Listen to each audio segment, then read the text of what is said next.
منذ ثورة 30 من يونيو شهدت القوات المسلحة المصرية مسيرة تطوير شاملة استهدفت بناء قوة عسكرية عصرية قادرة على حماية الأمن القومي المصري ومواجهة التحديات المتسارعة في محيط إقليمي يشهد اضطرابات وصراعات غير مسبوقة.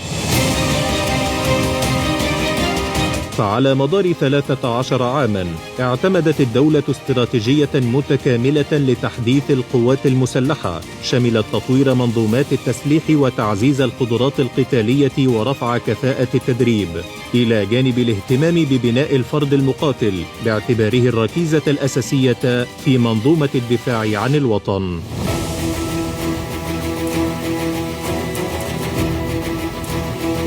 وفي إطار هذه الرؤية وجه الرئيس السيسي بإنشاء وتطوير عدد من القواعد العسكرية الاستراتيجية التي تمثل نقاط ارتكاز رئيسية لحماية مختلف الاتجاهات الاستراتيجية للدولة، من بينها قاعدة محمد نجيب العسكرية وقاعدة برنيس العسكرية وقاعدة براني العسكرية، فضلا عن تطوير قيادة الأسطول الجنوبي بالبحر الأحمر، وهو ما عزز قدرة القوات المسلحة على تأمين الحدود والسواحل وحماية المصالح المصرية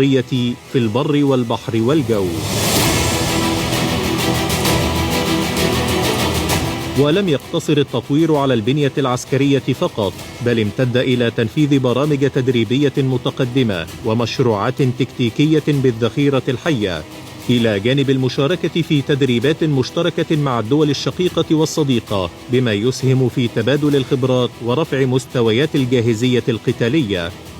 تلك الطفرة الشاملة مكنت القوات المسلحة من لعب دور محوري في الحفاظ على أمن واستقرار الدولة المصرية خلال السنوات الماضية، لا سيما في ظل ما شهدته المنطقة من تحديات أمنية وأزمات إقليمية متلاحقة، حيث واصلت أداء مهامها بكفاءة واقتدار، بما يضمن حماية حدود الدولة وصون مقدراتها ومكتسباتها الوطنية.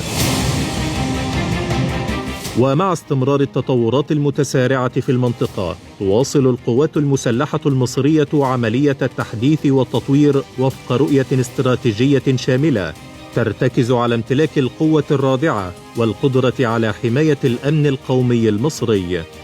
13 عاما من التحديث والتطوير كانت كفيلة لترسخ القاعدة الأهم في بناء الأوطان،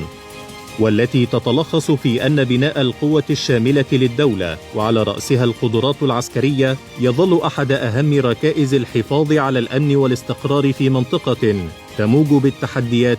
والمتغيرات.